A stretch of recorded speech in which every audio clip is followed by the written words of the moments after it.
जय हिंद दोस्तों, हम आपका अपने यूट्यूब क्लास में स्वागत करते हैं। यहाँ पर हम आपको विभक्ति के बारे में बताने जा रहे हैं। विभक्ति जो कि हिंदी अगर आप पढ़ रहे हैं, किसी भी बोर्ड परीक्षा से हैं तो वहाँ पर विभक्ति होती है। साथ में रीट की परीक्षा आप देंगे तब भी आपको विभक्ति पढ़ना पड़ेगा। यानी आपको हिंदी पढ़नी है तो आपको विभक्ति की पहचान होनी चाहिए। अगर हिंदी से संस्कृत में अनुवाद कर रहे हैं तब भी विभक्ति की पहचान होनी चाहिए। तो यहाँ पर हम जो विभक्ति की पहचान आपको बताने वाले हैं, ये खासकर उन बच्चों के लिए है जिनको विभक्ति नहीं याद होती है। तो यहाँ पर जो हम विभक्ति के बारे में बताने जा रहे हैं, इससे आपको आसानी से समझ में आ जाएगा।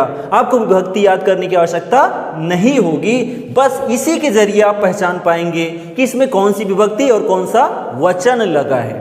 तो यहाँ पर देखिए, एक तरफ है विभक्ति, दूसरी तरफ वचन, तीसरी तरफ है पहचान और चौथी तरफ है शब्द। यानी विभक्ति, वचन, पहचान और शब्द, इन चारों चीज़ों को आपको पढ़ना पड़ेगा।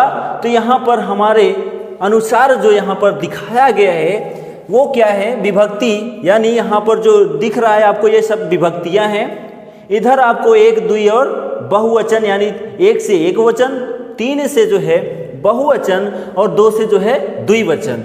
और विभक्तियों में वही सिस्टम है, एक से जो है प्रथमा विभक्ति, दो से द्वितीय, तीन से तृतीय, चार से चतुर्थी, पाँच से पंचमी, छः से षष्ठी और सात से सप्तमी विभक्ति। तो यहाँ पर आप विभक्ति देख रहे हैं और इस तरफ उनकी पहचान देख रहे हैं। यानी इनके थ्रू इनको हम जानेंगे और इनके थ्रू हम इनको पहचान लेंगे।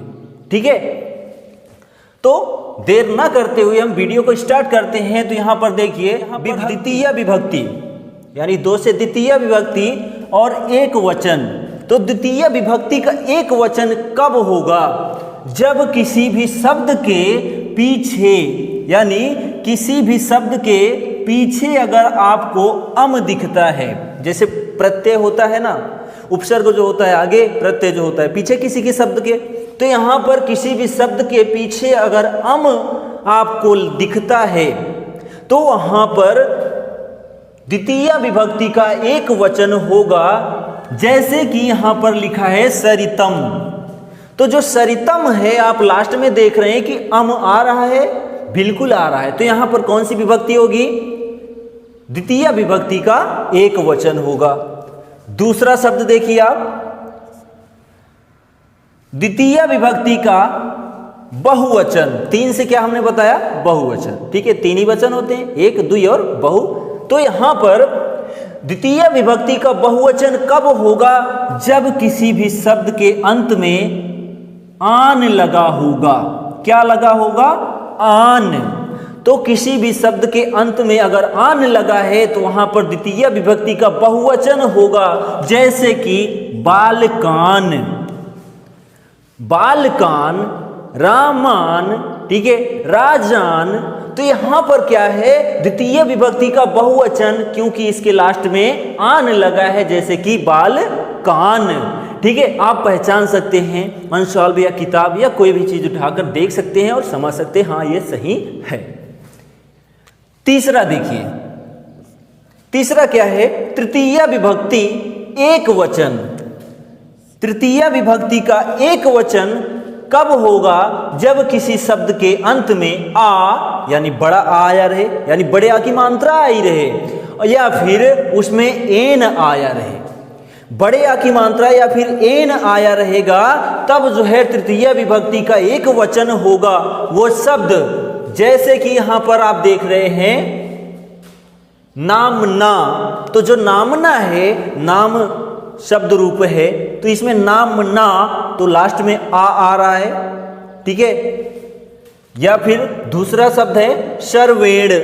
तो शर्वेण में जो है एन की मात्रा आ रही है, बिल्कुल आ रही है। तो नामना में आ की और सर्वेण में एन की। तो यहां पर तृतीय विभक्ति का एक वचन लगेगा।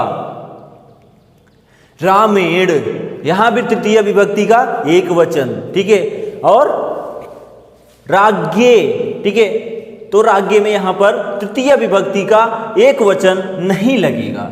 चलिए नेक्स्ट पॉइंट हम देखते हैं, तृतीय विभक्ति का बहुवचन कब होगा? जब किसी शब्द के अंत में एक ही मात्रा और साथ में हा की मात्रा यानी हा, या फिर भी उसके साथ आहा की मात्रा, यानी तृतीय का बहुवचन तब होगा जब जो है ऐ की मात्रा लगी होगी, ऐ की मात्रा लगी होगी और साथ में क्या होगा?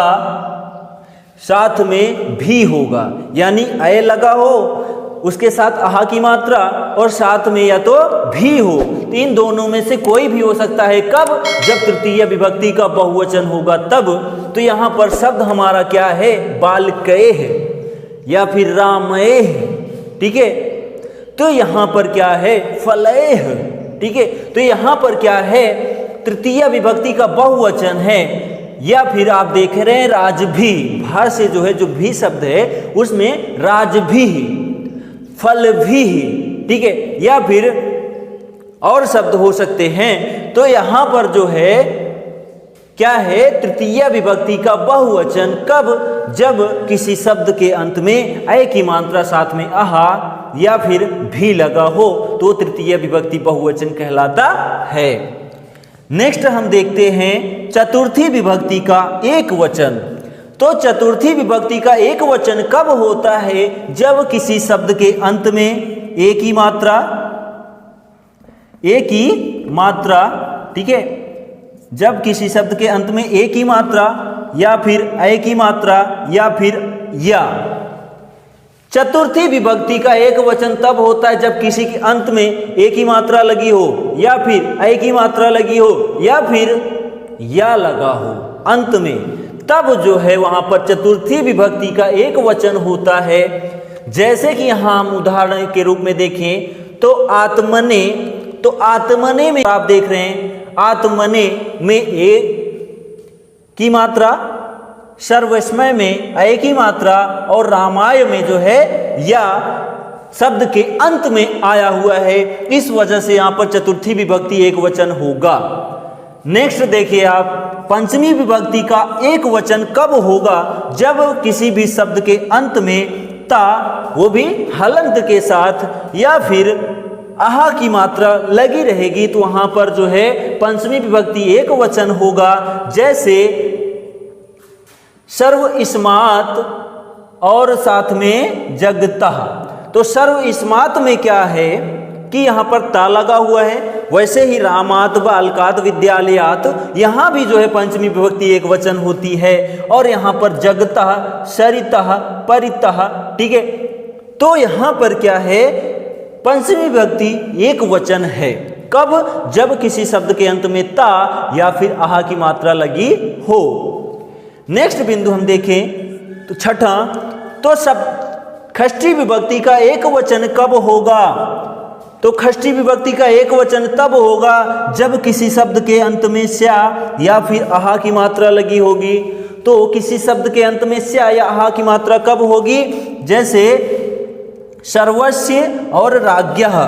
तो सर्वस्य में क्या है? स्या लगा है। राज्ञा में क्या है? आहा की मात्रा लगी है। वैसे ही बालकस्य, विद्यालयस्य, रामस्य, ठीक है, छात्रस्य, तो इन सब में क्या है? षष्ठी विभक्ति का एक वचन होगा। आप देख रहे हैं पंचमी का एक, षष्ठी का एक में आहा आहा दिख रहा है। हाँ, तो ये ऑप्शन में जब आपको मिलेगा तो इसमें षष्ठी या तो एक रहेगा या तो पंचमी ही एक रहेगा, दोनों साथ नहीं रहेगा, ठीक है। या तो रहेगा भी तो आगे इसमें ता या स्या लगा रहेगा तभी रहेगा, ठीक है। तो यहाँ पर आप देखिए नेक्स्ट हमारा षष्ठी और सप्तमी विभक्ति, यहाँ पर 6 और 7 दोनों लिखा है, तो इसलिए षष्ठी और सप्तमी विभक्ति का द्विवचन, षष्ठी और सप्तमी का द्विवचन कब होगा? जब किसी शब्द के अंत में ओह की मात्रा लगी रहेगी। जैसे कि रामयो, नामनोः, विद्यालयो, छात्र्योः, ठीक है। वहां पर क्या होगा? षष्ठी और सप्तमी का द्विवचन होगा। जैसे कि राम योः, नाम नोः, छात्र्योः, ठीक है। तो यहाँ पर जो है षष्ठी और सप्तमी का द्विवचन होगा। नेक्स्ट देखिए, षष्ठी का बहुवचन कब होगा? जब जो है किसी भी शब्द के अंत में आम लगा रहेगा। षष्ठी का बहुवचन कब होगा? जब किसी शब्द के अंत में आम लगा रहेगा। तो आम कब लगा रहेगा? जैसे हरिणाम, छात्राणाम, नाम नाम, विद्यालयाम, ठीक है, रामानाम।